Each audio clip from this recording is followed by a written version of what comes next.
ಬಾಗಲಕೋಟೆ ಜಿಲ್ಲೆ ವಕೀಲರ ಸಂಘ ಹುನಗುಂದ ವತಿಯಿಂದ ವಕೀಲರ ದಿನಾಚರಣೆ ಹಾಗೂ ವಕೀಲರ ದಿನಾಚರಣೆ ನಿಮಿತ್ತ ಜರುಗಿದ ಕ್ರೀಡಾಕೂಟದ ಬಹುಮಾನ ವಿತರಣೆ ಹಾಗೂ ಸಾಂಸ್ಕೃತಿಕ ಕಾರ್ಯಕ್ರಮದ ಉದ್ಘಾಟನಾ ಸಮಾರಂಭವು ದಿನಾಂಕ ಡಿಸೆಂಬರ್ 6, 2025 ರಂದು ಸಂಜೆ 7 ಗಂಟೆಗೆ ಜಿಲ್ಲಾ ಪ್ರಧಾನ ಮತ್ತು ಸತ್ರ ನ್ಯಾಯಾಧೀಶರಾದ ಎನ್.ವಿ. ವಿಜಯರ ನೇತೃತ್ವದಲ್ಲಿ ಹಾಗೂ ಹುನಗುಂದ ತಾಲೂಕಾ ವಕೀಲರ ಸಂಘದ ಅಧ್ಯಕ್ಷರಾದ ಮಾಧವ ಬಿದೇಶ ಪಾಂಡೆರ ಅಧ್ಯಕ್ಷತೆಯಲ್ಲಿ ಹುನಗುಂದ ತಾಲೂಕಾ ನ್ಯಾಯಾಲಯದ ಆವರಣದಲ್ಲಿ ಜರುಗಿತು.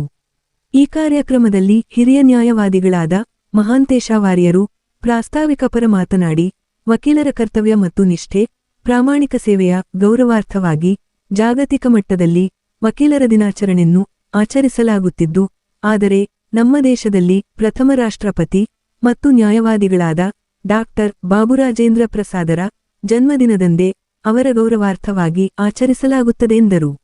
ನಂತರ ನಮ್ಮ ದೇಶವು ಸ್ವತಂತ್ರಗೊಳ್ಳುವ ಪೂರ್ವದಲ್ಲಿ ಹಾಗೂ ಸ್ವತಂತ್ರ ನಂತರ ಸರ್ಕಾರ ರಚನೆಯ ಆರಂಭದಲ್ಲಿ ಅಪಾರ ಕಾನೂನಿನ ಜ್ಞಾನ ಮತ್ತು ಸಮಾಜದ ಎಲ್ಲ ಕ್ಷೇತ್ರಗಳಲ್ಲಿ ಅಗಾಧರಿವು ಹೊಂದಿದ ಹೆಚ್ಚಿನ ಸಂಖ್ಯೆಯಲ್ಲಿ ವಕೀಲರೇ ಲೋಕಸಭಾ ಸದಸ್ಯರು ಮತ್ತು ಶಾಸಕರಾಗಿದ್ದರಿಂದ ಲೋಕಸಭೆ ಮತ್ತು ವಿಧಾನಸಭೆಗಳು ರಚನಾತ್ಮಕ ಚರ್ಚೆ ಮತ್ತು ಶಾಸನಗಳನ್ನು ಜಾರಿಯಾಗಿ ಒಂದು ಉತ್ತಮ ಆಡಳಿತ ಕೇಂದ್ರವಾಗಿ ಸಾಕ್ಷೀಕರಿಸಿದ್ದವು.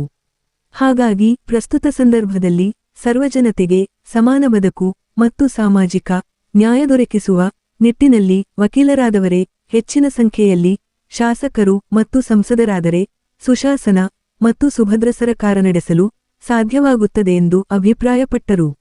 ನಂತರ ಜಿಲ್ಲಾ ಪ್ರಧಾನ ಮತ್ತು ಸತ್ರ ನ್ಯಾಯಾಧೀಶರಾದ ಎನ್.ವಿ. ವಿಜಯರ ಉದ್ಘಾಟನಾಪರ ಮಾತುಗಳಲ್ಲಿ ಎಲ್ಲ ವೃತ್ತಿಗಳಿಗಿಂತ ವಕೀಲ ವೃತ್ತಿ ಶ್ರೇಷ್ಠವಾಗಿದ್ದು, ಅದು ನ್ಯಾಯಾಂಗದ ಹೃದಯ ಇದ್ದಂತೆ. ಈ ವೃತ್ತಿಯಿಲ್ಲದೆ ನ್ಯಾಯಾಂಗದ ಬೆಳವಣಿಗೆಯಾಗದು. ಹಾಗಾಗಿ ವಕೀಲರು ಉತ್ತಮ ಸೇವೆ ನೀಡಲು ಮುಂದಾಗುವಂತೆ ಕಿವಿಮಾತು ಹೇಳಿದರು. ನಂತರ ವಕೀಲರೊಂದಿಗೆ ಸಂವಾದ ನಡೆಸುತ್ತಾ, ವಕೀಲನೆಂದರೆ ಕಾನೂನು ಬಲ್ಲವನು ಹಾಗೂ ನ್ಯಾಯವಾದಿ ಎಂದರೆ ತಿಳಿದುಕೊಂಡಿರುವ ಕಾನೂನಿನ ಅಂಶಗಳನ್ನು ನ್ಯಾಯಾಧೀಶರ ಮುಂದೆ ತೆರೆದಿಟ್ಟು ಗಮನಹರಿಸುವುದಾಗಿದೆ. ಹಾಗಾಗಿ ಕೇವಲ ಕಾನೂನಿನ ತಿಳುವಳಿಕೆ ಇದ್ದರೆ ಸಾಲದು, ವೃತ್ತಿಯಲ್ಲಿ ನಿಂತನಿರಾಗದೆ ನಿರಂತರ ಬೆಳವಣಿಗೆಯಾಗಬೇಕೆಂದು ಪ್ರತಿಪಾದಿಸಿದರು. ನಂತರ ಇತ್ತೀಚಿನ ದಿನಗಳಲ್ಲಿ ಸೈಬರ್ ಅಪರಾಧಿಕ ಚಟುವಟಿಕೆಗಳು ಹೆಚ್ಚುತ್ತಿದ್ದು, ಅಪರಾಧಿಗಳು ಇದ್ದ ಸ್ಥಳದಲ್ಲೇ ಕೂತು ಕೋಟಿ ಕೋಟಿ ದುಡ್ಡು ಹೊಡೆದು ವಂಚಿಸುತ್ತಿದ್ದಾರೆ. ಹಾಗಾಗಿ ಅದಕ್ಕೆ ತಕ್ಕಂತೆ ವಕೀಲ ವೃತ್ತಿಯಲ್ಲಿ ಬದಲಾವಣೆಯಾಗಿದೆಯೇ ಎಂದು ಪ್ರಶ್ನಿಸುತ್ತಾ ಆತ್ಮಾವಲೋಕನ ಮಾಡಿಕೊಳ್ಳುವಂತೆ ಹಾಗೂ ಅದನ್ನು ನಿಭಾಯಿಸುವುದನ್ನು ತಿಳಿದುಕೊಳ್ಳಬೇಕೆಂದು ಸೂಚಿಸಿದರು. ನಂತರ ಇತ್ತೀಚೆಗೆ ಜೂನ್ ತಿಂಗಳಲ್ಲಿ ಈ ಸೈಬರ್ ಅಪರಾಧಕ್ಕೆ ಸಂಬಂಧಿಸಿದಂತೆ ತಿದ್ದುಪಡಿಯಾಗಿದ್ದು, ಈ ಅಪರಾಧ ಕುರಿತು ಹಿರಿಯ ವಕೀಲರು ವೃತ್ತಿಯಲ್ಲಿ ಸುಧಾರಿಸಿಕೊಂಡ ಬಗ್ಗೆ ಹೇಳಿದರೆ ಉತ್ತರವೂ ಇಲ್ಲ ಹಾಗೂ ತಿಳಿದುಕೊಳ್ಳುವ ಆಸಕ್ತಿಯೂ ಇಲ್ಲದಂತಾಗಿದೆ ಎಂದರು.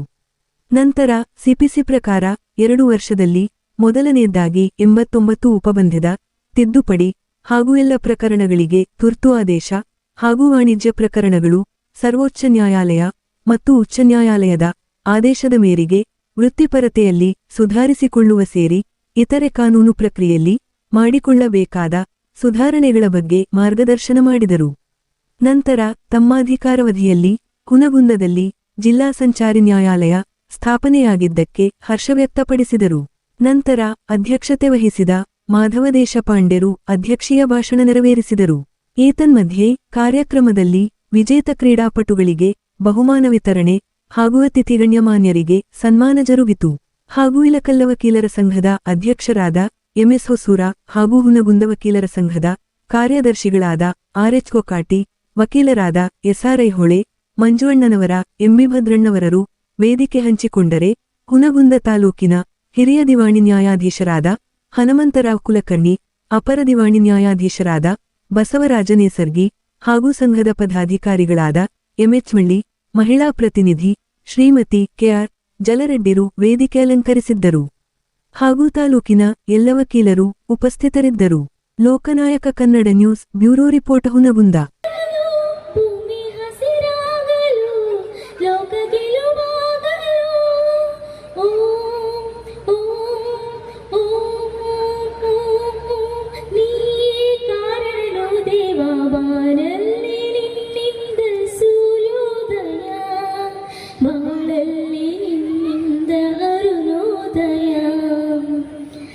ಈ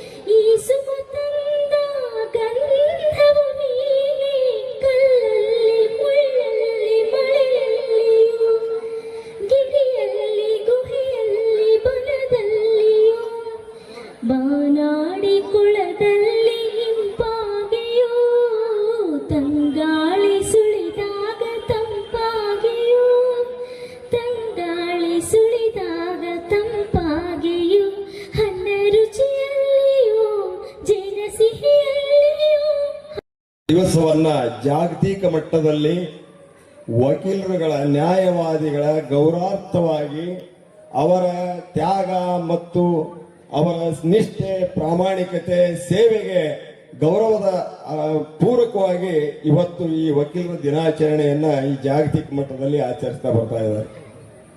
ಇವತ್ತು ನಮ್ಮ ದೇಶದಲ್ಲಿ ನಾವು ಯಾಕೆ ಆಚರಿಸ್ತಾ ಇದೀವಿ ಅಂತಕ್ಕಂಥದ್ದು, ವಕೀಲರಿಗಿರ್ತಕ್ಕಂಥ ಗೌರವವನ್ನು ನಾವು ಎಲ್ಲಿಯೂ ಕೂಡ ನೋಡ್ಲಿಕ್ಕೆ ಶಕ್ಕಿಲ್ಲ ಅಂತ ತಿಳ್ಕೊಂಡು ಭಾವಿಸ್ತಾನೆ. ಸಮಾಜದಲ್ಲಿ ವಿಶೇಷವಾದಂತ ಗೌರವವನ್ನ ಈ ವಕೀಲರುಗಳಿಗೆ ನ್ಯಾಯವಾದಿಗಳಿಗೆ ಕೊಡ್ತಕ್ಕಂಥದ್ದನ್ನು ನೀವು ಗಮನಿಸಿದ್ದೀವಿ. ಯಾವ ನಮ್ಮ ದೇಶದ ಪ್ರಥಮ ರಾಷ್ಟ್ರಪತಿಗಳಾಗಿರ್ತಕ್ಕಂಥ ಮತ್ತು ನ್ಯಾಯವಾದಿಗಳು ಆಗಿರ್ತಕ್ಕಂಥ ಡಾಕ್ಟರ್ ಬಾಬು ರಾಜೇಂದ್ರ ಪ್ರಸಾದ್ ಅವರ ಗೌರವಾರ್ಥವಾಗಿ ಈ ವಕೀಲರ ದಿನಾಚರಣೆಯನ್ನ ನಾವು ಆಚರಿಸಿಕೊಳ್ತಾ ಬರ್ತಾ ಇದ್ದೇವೆ ಬಂಧುಗಳು. ಇಲ್ಲಿ ವಕೀಲರಿಗೆ ಯಾಕೆ ಹೆಚ್ಚಿನ ಮಹತ್ವ ಇದೆ ಅಂತಕ್ಕಂಥದ್ದನ್ನು ನಾವು ಗಮನಿಸಬೇಕಾಗ್ತದೆ. ವಕೀಲರುಗಳು ಬಹಳ ಮಹತ್ವದ ಪಾತ್ರವನ್ನು ವಹಿಸಿದ್ದಾರೆ ಅಂತಕ್ಕಂಥದ್ದು ತಮಗೆಲ್ರಿಗೂ ಗೊತ್ತಿರ್ತಕ್ಕಂಥದ್ದು. ಕೇವಲ ಅಲ್ಲಿ ಹೋರಾಟ ಮಾಡಿರ್ತಕ್ಕಂಥದ್ದಲ್ಲ, ನಮ್ಮ ದೇಶದ ಸರ್ಕಾರಗಳನ್ನ ಪ್ರಾರಂಭದಲ್ಲಿ ರಚಿಸತಕ್ಕಂಥ ಸಂದರ್ಭದಲ್ಲಿಯೂ ಕೂಡ ಅಲ್ಲಿ ಲೋಕಸಭಾ ಸದಸ್ಯರಾಗಿರ್ತಕ್ಕಂಥವರು ವಕೀಲರುಗಳು ಜಾಸ್ತಿ ಇದ್ರು, ಹೆಚ್ಚಿಗಿದ್ರು ಅಂತಕ್ಕಂಥದ್ದನ್ನು ನೀವು ಗಮನಿಸ್ತಾ ಇದ್ದೇವೆ. ಇವತ್ತು ಶಾಸನಗಳನ್ನು ಮಾಡತಕ್ಕಂಥ ಶಾಸಕರಿರಬಹುದು, ಸಂಸದರಿರಬಹುದು, ಅವರು ವಕೀಲರುಗಳಾಗಿದ್ದೇನೆ ಒಂದು ಗೌರವ ಅಂತಕ್ಕಂಥ ಮಾತನ್ನ ಈ ವೇದಿಕೆ ಮುಖಾಂತರ ಹೇಳಲಿಕ್ಕೆ ಇಚ್ಛಾ ಪಡ್ತೇನೆ. ಕಾರಣ ಏನು ಅಂತಂದ್ರೆ, ಅವರುಗಳಿಗೆ ಕಾನೂನಿನ ಜ್ಞಾನವಿರೋದ್ರಿಂದ ಸಮಾಜದ ಎಲ್ಲ ಕ್ಷೇತ್ರಗಳ ಅರಿವು ತಿಳುವಳಿಕೆ ಇರೋದ್ರಿಂದ ಅವರು ಉತ್ತಮವಾದ ಆಡಳಿತವನ್ನ ಕೊಡ್ಲಿಕ್ಕೆ ಶಕ್ಯ ಇದೆ ಅಂತಕ್ಕಂಥ ಮಾತನ್ನ ಹೇಳಲಿಕ್ಕೆ ಇಚ್ಛಾ ಪಡ್ತೇನೆ. ತಮಗೆ ಗೊತ್ತಿರಬೇಕು, ಹಿಂದಿನ ದಿನಮಾನಗಳಲ್ಲಿ ಸಂಸತ್ತು ನಡೀತು ಅಂತಂದ್ರೆ ಆ ಸಂಸತ್ತಿನಲ್ಲಿ ಎಷ್ಟೊಂದು ಗೌರವ ಪೂರ್ವಕವಾಗಿ ಚರ್ಚೆಗಳಾಗ್ತಿತ್ತು ಅಂತಕ್ಕಂಥದ್ದು. ಅದಕ್ಕೆ ಕಾರಣ ಏನಂದ್ರೆ ಈ ವಕೀಲ ಸಮುದಾಯದ ಕೊಡುಗೆ ಬಹಳ ಅಪಾರವಾದದ್ದು ಅಂತಕ್ಕಂಥ ಮಾತನ್ನ ಹೇಳ್ತಾ, ಏನು ಇವ ಸ್ವತಂತ್ರ ಹೋರಾಟಕ್ಕೆ ತಮ್ಮನ್ನ ಸಮರ್ಪಿಸಿಕೊಂಡಿರ್ತಕ್ಕಂಥ ಮತ್ತು ಈ ಸಾಮಾನ್ಯ ಜನರಿಗೆ ನ್ಯಾಯ ಸಿಗದೇ ಇರತಕ್ಕಂಥ ಸಂದರ್ಭದಲ್ಲಿ ನ್ಯಾಯವನ್ನ ಕೊಡತಕ್ಕಂಥ ಉತ್ತಮವಾದ ಸೇವೆಯನ್ನ ಮಾಡ್ತಾ ಬರ್ತಾ ಇದಾರಲ್ಲ, ಅವರ ಗೌರವಾರ್ಥವಾಗಿ ನಡೆಯತಕ್ಕಂಥ ಈ ದಿನವನ್ನ ನೀವು ಕೂಡ ಬಹಳ ವಿಜೃಂಭಣೆಯಿಂದ ಆಟವನ್ನು ಆಡುವಂತೆ ಪ್ರೇರೇಪಿಸಿ ನಮಗೆ ಈ ಒಂದು ವಕೀಲರ ದಿನಾಚರಣೆ ಇದೊಂದು ಸಂಭ್ರಮದ ದಿನಾಚರಣೆ, ಹಬ್ಬದ ದಿನಾಚರಣೆ ಆಗ್ಲಿಕ್ಕೆ ಅವರು ಕೂಡ ಕಾರಣೀಕರ್ತರಾಗಿದ್ದಾರೆ. ಅದಕ್ಕೆ ಅವರಿಗೆ ನಾನು ವೈಯಕ್ತಿಕವಾದ ಅಭಿನಂದನೆಗಳನ್ನು ಸಲ್ಲಿಸ್ತಾ, ವಕೀಲರು ಧರಿಸ್ತಕ್ಕಂಥ ಏನು ನಮ್ಮ ಡ್ರೆಸ್ ಕೋಡ್ ಇದೆ ಅದರಲ್ಲಿ ನಾವು ಕರಿ ಕೋಟು, ಬಿಳಿ ಶರ್ಟು, ಬ್ಯಾಂಡ್ ಹಾಕೊಳ್ತಕ್ಕಂಥದ್ದು.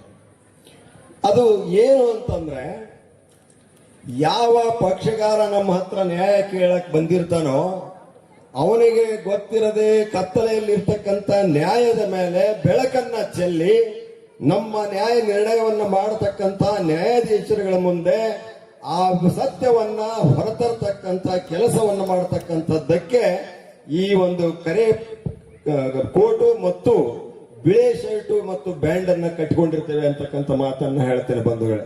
ಕತ್ತಲದಲ್ಲಿ ಇರ್ತಕ್ಕಂಥ ನ್ಯಾಯವನ್ನ ಅದರ ಮೇಲೆ ಬೆಳಕು ಚೆಲ್ತಕ್ಕಂಥದ್ದು, ಕತ್ತಲೆಯಲ್ಲಿ ಇರ್ತಕ್ಕಂಥದ್ದು ಅಂದ್ರೆ ಕರೆ ಕೋಟಿನ ನ್ಯಾಯ ಕೆಲಸವನ್ನ ನಮ್ಮ ನ್ಯಾಯವಾದಿ ಸಮುದಾಯ ಮಾಡ್ತದೆ ಅಂತಕ್ಕಂಥ ಮಾತನ್ನ ಹೇಳ್ತಾ, ಇಲ್ಲಿ ಕೂಡ ಇರ್ತಕ್ಕಂಥ ಎಲ್ಲ ನನ್ನ ಶುಭಾಶಯಗಳು.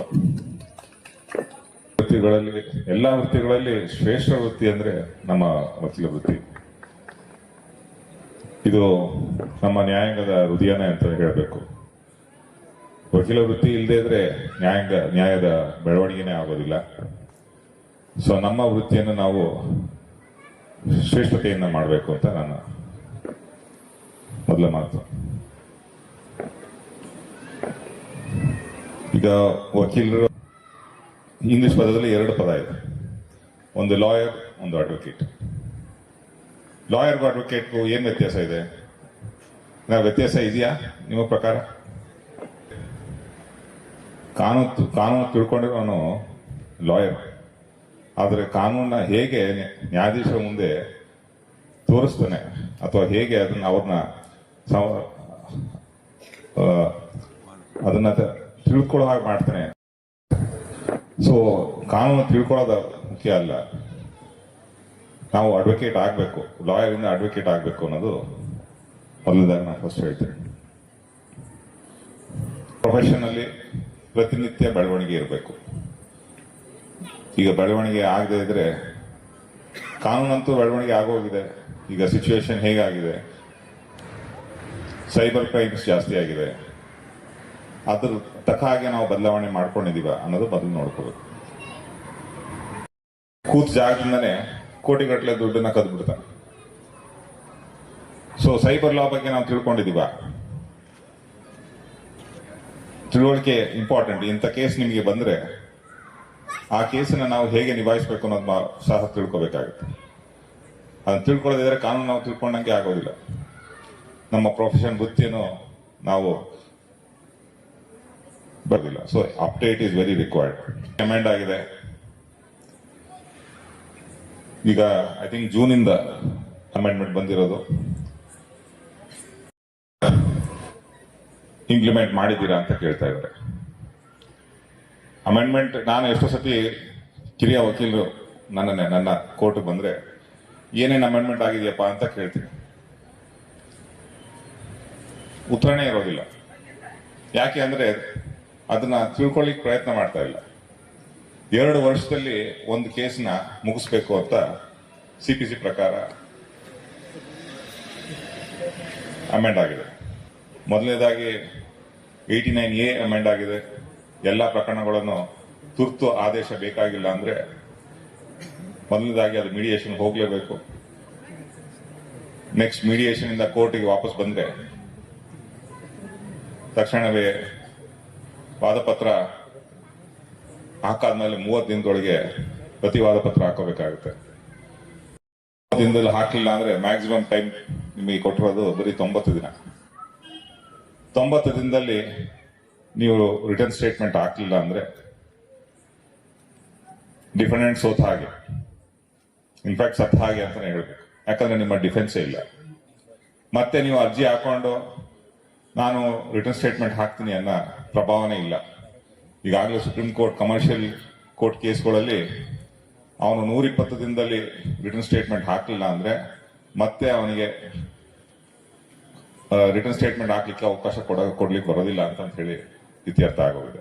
ಸೊ ಕಮರ್ಷಿಯಲ್ ಕೋರ್ಟ್ಸ್ ಅಲ್ಲಿ ಏನ್ ಅಮೆಂಡ್ಮೆಂಟ್ ಆಗಿದೆ ಅದೇ ಅಮೆಂಡ್ಮೆಂಟ್ ಸಹ ನಮ್ಮ CPC ಆಗಿರೋದು. ಸೊ ಏನು ಡಿಫ್ರೆನ್ಸ್ ಇಲ್ಲ. ಮುಂಚೆ ಕಮರ್ಷಿಯಲ್ ಕೋರ್ಟ್ಸ್ ಪ್ರಾಕ್ಟೀಸ್ ಅಂದ್ರೆ ಬೇರೆ ಇತ್ತು, ಬೇರೆ ಇತ್ತು. ಈಗ ಅದರ ವ್ಯತ್ಯಾಸನೇ ಇಲ್ಲ. ನಾನು I am sitting as a commercial courts judge. ನನ್ನ ಮುಂದೆ ಕಮರ್ಷಿಯಲ್ ಕೋರ್ಟ್ಸ್ ಪ್ಯಾಟರ್ನ್ಸ್ ನಡೆದಾಗ ನೋಡಿ, ನಾನು ಕಮರ್ಷಿಯಲ್ ಕೋರ್ಟ್ಸ್ ಆಕ್ಟ್ ಪ್ರಕಾರ ಈ ತರ ಪ್ರೊಸೀಜರ್ ಫಾಲೋ ಮಾಡ್ಬೇಕಾಗುತ್ತೆ ಅಂತ ಹೇಳಿದ್ರೆ, ಸರ್ ಇಲ್ಲಿ ಈ ಕಡೆ ಅದು ಮಾಡ್ಲಿಕ್ಕೆ ಆಗೋದಿಲ್ಲ ಅಂತ ಹೇಳ್ತೀನಿ. ಬಟ್ ಅದು ಹಾಗಲ್ಲ. ಈಗ ಅದು ಮರ್ತು ಬಿಡ್ಬೇಕು ನಾವು. ಹೈಕೋರ್ಟ್ ಇಂದ ಆದೇಶ ನಮಗೇನಿದೆ ಅಂದ್ರೆ ಇದನ್ನ ಇಂಪ್ಲಿಮೆಂಟ್ ಮಾಡಲೇಬೇಕು. ಸೆಕ್ಷನ್ 15A ಏನ್ ಹೇಳುತ್ತೆ? ಈ ಅಮೆಂಡ್ಮೆಂಟ್ ಬಗ್ಗೆ ನಾನು ಯಾಕೆ ನಿಮಗೆ ಹೇಳ್ತಾ ಇದ್ದೀನಿ ಅಂದ್ರೆ ಇದೇ ಅವಕಾಶ ನಮಗೆ. ಯಾಕಂದ್ರೆ ಕೋರ್ಟ್ ಅಲ್ಲಿ ಮುಂದೆ ನಮ್ಮ ನ್ಯಾಯಾಧೀಶರು ನೋಡಿ ಈ ತರ ಸಿಚುವೇಶನ್ ಇದೆ ಅಂದ್ರೆ ಅಯ್ಯೋ ಆಗೋದಿಲ್ಲ ಅಂತ ಹೇಳಕ್ ಆಗೋದಿಲ್ಲ. ಅದ್ರ ಪ್ರಕಾರ ಪ್ಲೇಂಟಿವ್ಸ್ ಎವಿಡೆನ್ಸ್ ಎಷ್ಟು ಜನ ಇರ್ತಾರೆ, ನಿಮ್ಮ 4 ಜನ 5 ಜನ ಇದ್ರೆ ಎಲ್ಲ ಒಂದೇ ದಿನ ಅಫಿಡವಿಟ್ ಹಾಕ್ಬೇಕು. ನ್ಯಾಯಾಧೀಶರು ಕೇಸಿನ ಮ್ಯಾನೇಜ್ಮೆಂಟ್ ಹಿಯರಿಂಗ್ ಅಂತ ಮಾಡಿದ್ರೆ ಒಂದೇ ದಿನ ಮುಗೀತು. 2ನೇ ಡೇಟ್ ಏನು ಅಂದ್ರೆ ಕ್ರಾಸ್ ಎಕ್ಸಾಮಿನೇಷನ್. ಆ ಡೇಟ್ ಫಿಕ್ಸ್ ಆಗಿದ್ದ ದಿನ ನೀವು ಮಾಡ್ಲೇಬೇಕು, ಮತ್ತೆ ಸಮಯ ಕೇಳಲಿಕ್ಕೆ ಆಗೋದಿಲ್ಲ. ಅದಾದ್ಮೇಲೆ ನೆಕ್ಸ್ಟ್ ಸ್ಟೇಜ್ ಡಿಫೆಂಡೆಂಟ್ಸ್ ಎವಿಡೆನ್ಸ್. ಅವತ್ತು ಅದು ಹಾಗೆ ನಿಮ್ಮ ಎಷ್ಟು ಜನ ಡಿಫೆಂಡೆಂಟ್ಸ್, ನೀವು ಎಷ್ಟು ಜನನ ವಿಟ್ನೆಸ್ ಆಗಿ ಮಾಡಬೇಕು ಅಂತಿದ್ದೀರಾ, ಎಲ್ಲ ವಿಟ್ನೆಸ್ಗಳನ್ನು ಅದೇ ದಿನ ಎಕ್ಸಾಮಿನ್ ಮಾಡಬೇಕು. ಅದಾದ್ಮೇಲೆ next stage cross examination. So ನಿಮಗೆ ಅಡ್ಜರ್ಮೆಂಟ್ಗೆ ಅವಕಾಶನೇ ಇಲ್ಲ. ಅಡ್ಜರ್ಮೆಂಟ್ ಮ್ಯಾಕ್ಸಿಮಮ್ ಎಷ್ಟು ಟೈಮ್ ಕೊಡಬಹುದು? 3 ಬಾರಿ. ಇಷ್ಟು ದಿನಗಳಲ್ಲಿ ನೀವು 3 ಬಾರಿ ಮೇಲ್ಪಟ್ಟು ಅವಕಾಶ ಇಲ್ಲ. ಅದಾದ್ಮೇಲೆ ಮೊದಲು ರಿಟರ್ನ್ ಆರ್ಗ್ಯುಮೆಂಟ್ಸ್ ಹಾಕಬೇಕು. ರಿಟರ್ನ್ ಆರ್ಗ್ಯುಮೆಂಟ್ಸ್ ಹಾಕಿದ 8 ದಿನದಲ್ಲಿ ನೀವು ಆರ್ಗ್ಯುಮೆಂಟ್ಸ್ ಮಾಡಬೇಕು. ಇದು ಕಂಪ್ಲೀಟ್ ಪ್ರೋಸೆಸ್. ಈಗ ಇನ್ಮೇಲಿಂದ ಈ ರೀತಿ ಆಗುತ್ತೆ. ಇದನ್ನ ಇಂಪ್ಲಿಮೆಂಟ್ ಮಾಡಲಿಕ್ಕೆ ನಾನು ನಮ್ಮ ಎಲ್ಲ ನ್ಯಾಯಾಧೀಶರಿಗೆ ಆದೇಶ ಮಾಡಿದ್ದೀನಿ. ಬಟ್ ಒಂದ್ ಸ್ವಲ್ಪ ದಿನ ಅದರಿಂದ ವಕೀಲರಿಗೆ ನನ್ನ ವಿನಂತಿ, ನೀವು ಸಹ ನಿಮ್ಮನ್ನ ಸ್ವಲ್ಪ ಬದಲಾವಣೆ ಮಾಡಿಕೊಂಡು ಆದಷ್ಟು CPC ಪ್ರಕಾರ ನಾವು ಅವಕಾಶ ಮಾಡ್ಕೊಡ್ತೀವಿ. ನಮ್ಮ ಕೈಲಿ ಎಷ್ಟಾಗುತ್ತೆ ಅಷ್ಟೇ ಮಾಡ್ಲಿಕ್ಕೆ ಆಗೋದು. ಯಾಕಂದ್ರೆ ವಾದಿ ಪ್ರತಿವಾದಿ ಅಂತ ವಕೀಲರಿದ್ದಾಗ ನೋಡಿ, ನಮ್ಮನ್ನ ಪ್ರಶ್ನೆ ಮಾಡೋದು ನೀವೇ. ಕೇಸ್ ಮ್ಯಾನೇಜ್ಮೆಂಟ್ ಹಿಯರಿಂಗ್ ಪ್ರಕಾರ ನೀವು ಮಾಡ್ಬೇಕಾಗಿತ್ತು, ಇವ್ರು ಮಾಡಿಲ್ಲ ಅಂತ ಪ್ರಶ್ನೆ ಮಾಡೋದೇ ನೀವು ಹೈಕೋರ್ಟ್ ತಗೊಂಡೋಗೋದು. ಸೊ ಈ ಸಿಚುವೇಶನ್ ಇದೆ. ಈಗ ಮತ್ತೊಂದು ಏನು ಅಂದ್ರೆ, ಸುಪ್ರೀಂ ಕೋರ್ಟ್ ಆದೇಶ ಈಗ ಏನ್ ಬಂದಿದೆ, 6 ತಿಂಗಳಲ್ಲಿ ಎಲ್ಲ ಎಕ್ಸಿಕ್ಯೂಷನ್ ಅಂದ್ರೆ ಒಂದು ಪ್ರಕರಣ ಎಕ್ಸಿಕ್ಯೂಷನ್ ದಾಖಲಾದ್ರೆ 6 ತಿಂಗಳಲ್ಲಿ ಮುಗಿಸ್ಬೇಕು. ಈ ಕಡೆ ಈ ಭಾಗದಲ್ಲಿ ಆಗುತ್ತಾ? ನಗದುಂಟು ಇದೆ ಅಂದ್ರೆ, even contempt proceedings can be initiated against a judicial officer who is unable to dispose the matter within 6 months. 6 ತಿಂಗಳಲ್ಲಿ ಒಬ್ಬ ನ್ಯಾಯಾಧೀಶ ಅದನ್ನ ಇತ್ಯರ್ಥಪಡಿಸಕ್ಕೆ ಅಸಮರ್ಥ ಆದ್ರೆ ಅವನ ಮೇಲೂ ಸಹ ಕ್ರಮ ಜರುಗಿಸಬಹುದು ಅಂತ ಸುಪ್ರೀಂ ಕೋರ್ಟ್ ಆದೇಶ ಮಾಡಿದೆ. ಈ ಸಿಚುವೇಶನ್ ಇದ್ದಾಗ ಒಬ್ಬ ನ್ಯಾಯಾಧೀಶರು ಏನ್ ಮಾಡ್ತಾರೆ? ಇಂಪ್ಲಿಮೆಂಟ್ ಮಾಡ್ಲೇಬೇಕಲ್ಲ.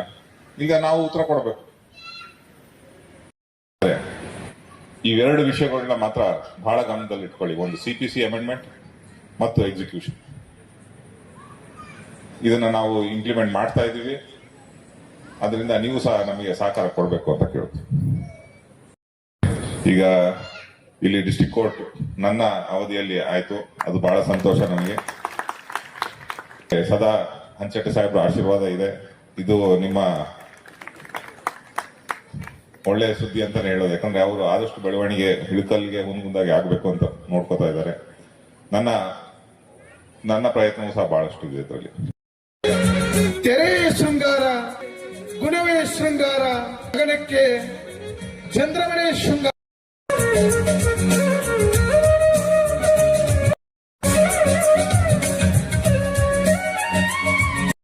ಆಗ್ಲಿ ಅಂತ ನನ್ನ ಆಶೋಭಾವನೆ ಇದೆ. ಅವ್ರನ್ನ ನಾವು ಎಟ್ಟತ್ತಿದ್ರು ಕೆಂಪು ಕೋಟ್ನೊಳಗೆ ನೋಡ್ಬೇಕು ನಾವು. ಆ ನಂತರ ಈಗ ನಮ್ಮ ಹಂಚಾಟೆ ಸಾಹೇಬ್ರು ಏನಿದ್ದಾರಲ್ಲ, ಅವರು ನಮಗೆ ತುಂಬಾ ಮಾರ್ಗದರ್ಶಕರಾಗ್ಯಾರ.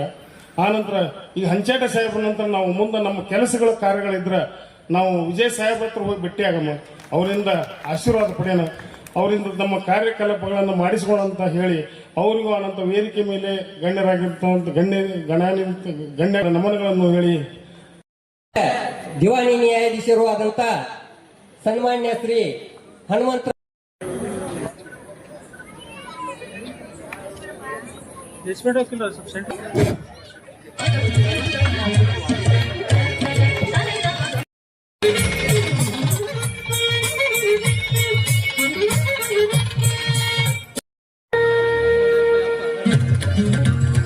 ಗೌರವ ಸನ್ಮಾನ ಗಣ್ಯರಿಗೆ ಹಾಗೂ ಮಾಡಿದ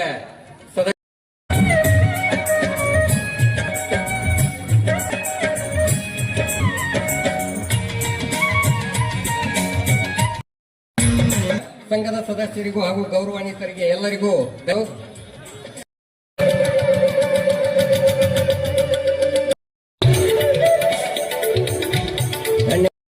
ಎಲ್ಲರಿಗೂ ಧನ್ಯವಾದಗಳು. ಅದೇ ರೀತಿಯಾಗಿ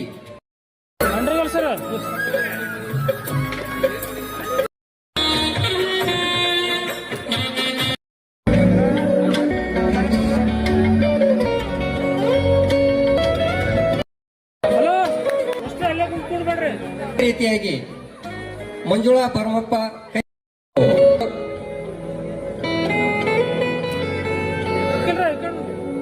45 ವರ್ಷದ ಕೆಳಗಿನವರ ಚಕ್ರ ಎಸೆತ ಅನಿಲ್ ತಾರ್ವಾಳ್ ಸನ್ಮಾನ್ಯ ಶ್ರೀ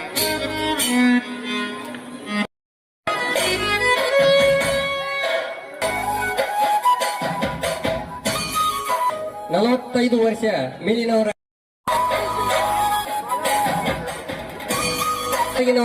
ಬರ್ಚಿ ಎಸೆತ ಪ್ರಥಮ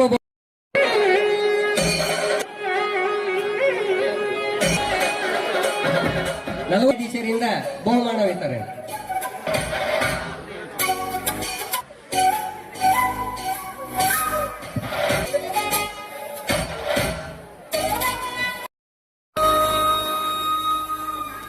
ಗೌರವಾನ್ವಿತ ನ್ಯಾಯಾಧೀಶರಿಂದ ಬಹುಮಾನ ವಿತರಣೆ. ತೃತೀಯ ಬಹುಮಾನ ನಮ್ಮ ಪ್ರಧಾನ ದಿವಾಣಿ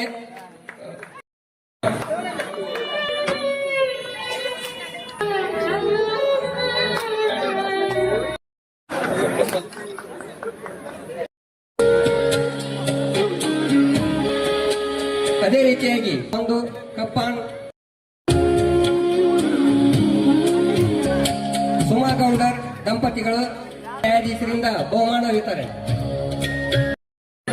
ಬಾಲ್ ಇನ್ ಬಕೆಟ್ ಪ್ರಥಮ ಸ್ಥಾನ, ಚಕ್ರ ಎಸೆತ ಎರಡನೇ ಸ್ಥಾನ, ಬರ್ಚಿ ಎಸೆತ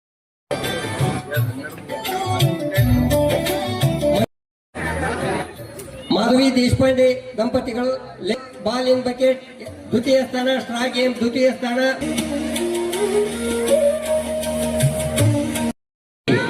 ಪ್ರಧಾನ ದಿವಾಣಿ ನ್ಯಾಯಾಧೀಶರು ದಂಪತಿಗಳು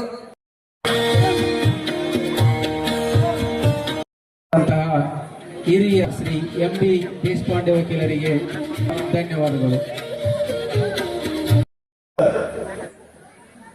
ಈ ಒಂದು ವಿಜೃಂಭಣೆಯಲ್ಲಿ ಆಗಲಿಕ್ಕೆ ಕಾರಣೀಕರ್ತರಾದಂಥ ನಮ್ಮ ಹಿರಿಯ ದಿವಸರು ಮತ್ತು ನಮ್ಮ ಎಲ್ಲ ವಕೀಲರು ಮತ್ತು ಯುವ ನಾವು ಹುಡುಗುಂದಕ್ಕೆ ಬರ್ತೀನಿ, ಆದ್ರೆ ನಮ್ದು ಕೊನೆ, ಯಾಕಂದ್ರೆ ನನಗೂ ನಾವು ಇಷ್ಟರಾಗ ನಾವು ಟ್ರಾನ್ಸ್ಫರ್ ಆಗೋದದ, ನಾ ಬಂದೇ ಬರ್ತೀನಿ, ನೀವು ಇಟ್ಕೊಳ್ರಿ ಅಂತ ಹೇಳಿ. ಅದಕ್ಕಾಗಿ ನಾವು 6ನೇ ತಾರೀಕು ನಮ್ಮ ಈ ವಕೀಲ ದಿನಾಚರಣೆಯನ್ನು ಇಟ್ಟುಕೊಂಡಿದ್ದೀವಿ. ನಾನು ಗೌರವಾನ್ವಿತ ಸಾಹೇಬ್ರ ಬಗ್ಗೆ ಹೇಳ್ಬೇಕಂತಂದ್ರೆ, ನಾವು ಯಾವಾಗ ಹೋಗ್ಲಿ, ನಾನು ನೋಡ್ಲಿಕ್ಕೆ ಈಗ ಒಂದು ನಮ್ಮ ಸಾಹೇಬಂದು 3 ವರ್ಷ ಆಯಿತು. ಸತತವಾಗಿ ನಾವು ನಮ್ಮೆಲ್ಲ ಹಿಂದಿನ ಪದಾಧಿಕಾರಿ, ನಮ್ಮ ಕಟಾಡಿ ವಕೀಲರು ಎಲ್ಲ ಕೂಡ ನಾವು ಹೋದಾಗೂ ಸಹಿತ ನಮ್ಮ ಸಂಘದ ಬಗ್ಗೆ ಅತ್ಯಂತ ಕಾಳಜಿಯುತವಾಗಿ ಯಾವುದೇ ಕೆಲಸ ಎಷ್ಟೇ ಸಮಯ ಇತ್ತು, ನಾವು ಯಾವಾಗ ಹೋಗ್ಲಿ ಯಾವಾಗೂ ನಾವು ಅಡ್ವಾನ್ಸ್ ಏನು ಹೋಗಿಲ್ಲ. ಸಾಹೇಬರಿಗೆ ಅಲ್ಲೇ ಹೋಗಿ ಭೇಟಿಯಾಗಿ ಹೇಳಿ ಬಂದಿದ್ವಿ. ಅಷ್ಟೇ ನಮ್ಮ ತ್ವರಿತಗತಿಯಾಗಿ ನಮ್ಮ ಎಲ್ಲ ಕೆಲಸಗಳನ್ನ ಈಗಾಗಲೇ ಮಾಡಿದ್ದಾರೆ. ಜಿಲ್ಲಾ ನ್ಯಾಯಾಲಯ, ನಾನು ನಮ್ಮ ನ್ಯಾಯಾಧೀಶರ ನಮ್ಮ ಪ್ರಧಾನ ದಿವಾಣಿ ಶ್ರಮದಿಂದ ಮತ್ತು ನಮ್ಮ ಹಂಚಾರ್ ಸಾಹೇಬರ ಶ್ರಮದಿಂದ ಮತ್ತು ನಮ್ಮ ಹಿಂದಿನ ಎಲ್ಲ ಪದಾಧಿಕಾರಿಗಳ ಶ್ರಮದಿಂದ ನಮ್ಮದು ಜಿಲ್ಲಾ ನ್ಯಾಯಾಲಯ ಆಗಿದೆ. ಅದಕ್ಕೆ ನಾನು ಹೃತ್ಪೂರ್ವಕವಾಗಿ ನಮ್ಮ ಸಾಹೇಬರಿಗೆ ನಮ್ಮ ಸಂಘದ ಪರವಾಗಿ ಅಭಿನಂದನೆ ಸಲ್ಲಿಸಲಿಕ್ಕೆ ಬಯಸ್ತೇನೆ. ಎಲ್ಲ ಕಡೆ ವಕೀಲ ಸಂಘದವು, ನಮ್ಮ ಹುಣಗುಂದಕ್ಕೆ ವಕೀಲ ಸಂಘ ಇಲ್ಲ. ಅದು ಅದಕ್ಕಾಗಿ ಬಹಳ ನಮ್ಮ ಹಿಂದಿನ ಎಲ್ಲ ಪದಾಧಿಕಾರಿಗಳು ಶ್ರಮ ಪಟ್ಟಿದ್ದಾರೆ. ಇದಕ್ಕೆ ಈ ನಮ್ಮ ಹುಣಗುಂದ ಭವನ ಆಗ್ಬೇಕಂದ್ರೆ ವಕೀಲರದ್ದು. ಆದ್ರೆ ಮೊನ್ನೆ ನಮ್ಮ ಹಿಂದಿನ ನಮ್ಮ ಅಧ್ಯಕ್ಷರಿದ್ದಾಗ ಅದು ಇನ್ನೇನು ಆಗಬೇಕು ಉದ್ಘಾಟನೆ ಅನ್ನೋಳಗೆ ಯಾವುದೇ ಒಂದು ಅದೇ ಗೊತ್ತೋಡಕ್ಕಾಗಿ ಈಗ ನಮ್ಮ ಸಾಹೇಬರ ಒಂದು ಮತ್ತೆ ಇನ್ನೊಂದು ಪ್ರಧಾನ ಸಾಹೇಬರಾಗ ಹೇಳಿದೆ ನಮ್ಗೆ. ಈಗ ನಾನು ನನ್ನ ಅವಧಿಯೊಳಗೆ ಮಾಡಿ ಹೋಗ್ತೀನಿ ಅಂತೇಳಿ, ಅದಕ್ಕೆ ನಮಗೆ ಅತ್ಯಂತ ಖುಷಿ ವಿಷಯ ಆಯಿತು. ಅದಕ್ಕೆ ನಾನು ಮಗದೊಮ್ಮೆ ನಮ್ಮ ವಕೀಲರ ಸಂಘದ ಪರವಾಗಿ ರೂಪಕ ಧನ್ಯವಾದಗಳನ್ನ ಹೇಳಲಿಕ್ಕೆ ಬಯಸ್ತೀನಿ ಅಂತ ಹೇಳಿದ್ರು. ಯಾಕಂದ್ರೆ ಅದು ಉಚ್ಚ ನ್ಯಾಯಾಲಯಕ್ಕೆ ಹೋಗಿ ನ್ಯಾಯಾಧೀಶರ ನ್ಯಾಯಮೂರ್ತಿಗಳಾಗಲಿ, ಮುಂದೆ ನ್ಯಾಯಮೂರ್ತಿಗಳಾಗಿ ನಮ್ಮ ಜಿಲ್ಲೆಗೆ ಅವರು ಎಡಿಎಮಾಗಿ ಬರಲಿರುವುದು ನಮ್ಮ ಎಲ್ಲರ ಆಸೆ ಮತ್ತು ನಮ್ಮ ಸಂಘವನಾಥನ ಆಶೀರ್ವಾದ ನಮ್ಮ ಸಾಹೇಬರಿಗೆ ಇರಲಿ ಅಂತ ನಾನು ಹೇಳ್ತಾ ವಿಷಯದ.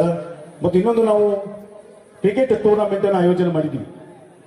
ಆ ಟೂರ್ನಮೆಂಟ್ ಅಲ್ಲಿ ನಮ್ಮ ವಕೀಲರ ಸಂಘ ಹುಣಗುಂದ 2 ಟೀಮ್ ಕೊಟ್ಟಿದ್ರು, ಇಳಕಲ್ 1 ಟೀಮ್ ಕೊಟ್ಟಿತ್ತು, ನ್ಯಾಯಾಂಗ ಇಲಾಖೆ ನಮ್ಮ ಸಾಹೇಬರ ಕೂಡ 1 ಟೀಮ್ ಕೊಟ್ಟಿದ್ರು, ಮತ್ತು ಇನ್ನೊಂದು ನಮ್ಮ ಪೊಲೀಸ್ ಇಲಾಖೆಯವರು ಸಹ ಒಂದು ಟೀಮನ್ನು, ಒಟ್ಟು 5 ಟೀಮನ್ನು ಕೊಟ್ಟಿದ್ರು. ಅತ್ಯಂತ ನಮ್ಮ ಯುವ ವಕೀಲರು ಒಳ್ಳೆ ಆಯೋಜನೆ ಮಾಡಿ ಆ ಕಾರ್ಯಕ್ರಮ ಸಹ ಸಕ್ಸಸ್ ಮಾಡಿಕೊಟ್ಟಿದ್ದಾರೆ. ಅದರಾಗೂ ಸಹ ನಮ್ಮೆಲ್ಲ ನ್ಯಾಯಾಧೀಶರು ಭಾಗವಹಿಸಿದ್ರು. ಅದಕ್ಕೂ ನಾನು ನಮ್ಮ ಸಂಘದ ಪರವಾಗಿ ಹೃತ್ಪೂರ್ವಕ ಒಂದು ಅಭಿನಂದನೆ ನಮ್ಮ ಪ್ರಧಾನ ದಿವಾಣಿ ರೆಡಿ ಎನ್ನುವರು, ನಮ್ಮ ಸಂಘದ ಕಳಶ ಇವರು, ನಮ್ಮ ನೆಚ್ಚಿನ ಎಂ.ಬಿ. ದೇಶಪಾಂಡೆಯವರು. ನಮ್ಮ ಸಂಘದ ಕಾರ್ಯಕ್ರಮಗಳು ಇವರಿಗೆ ನಿಮ್ಮೆಲ್ಲ ಹೃತ್ಪೂರ್ವಕವಾದಂತ ಅಭಿನಂದನೆಗಳು.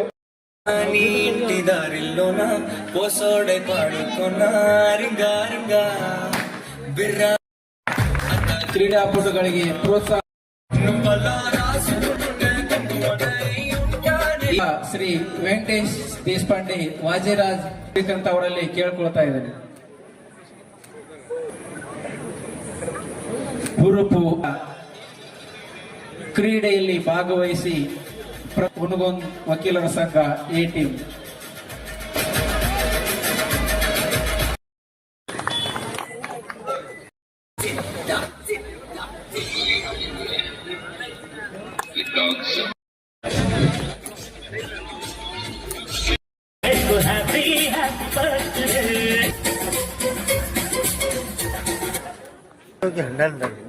ಹಾಲು ಸುರಿದಂಗೆ ಪ್ರತಿ ಹೆಜ್ಜೆ ಜೇನು ಹರಿದಂಗೆ ನನ್ನ ಅಣ್ಣ ನಗುತ್ತಾ ಇದ್ರೆ ಸಾಕು ಅದೇ ಅಡ್ಡೋಷ್ಟು ಚಿಂತೆ ಬಾರದಂಗೆ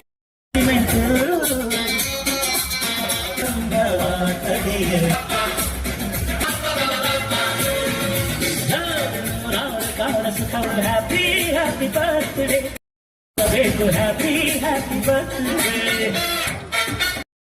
ಹೃದಯಪೂರ್ವಕ ಧನ್ಯವಾದಗಳು.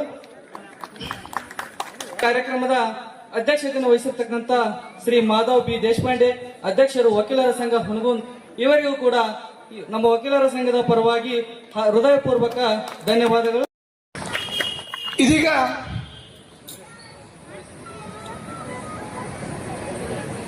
ಸಾರಿ ವಕೀಲರು ನಿಮಗೆ ಬಾರ್ ಅಸೋಸಿಯೇಷನ್ ಒಂದು ಇಲ್ಲಿ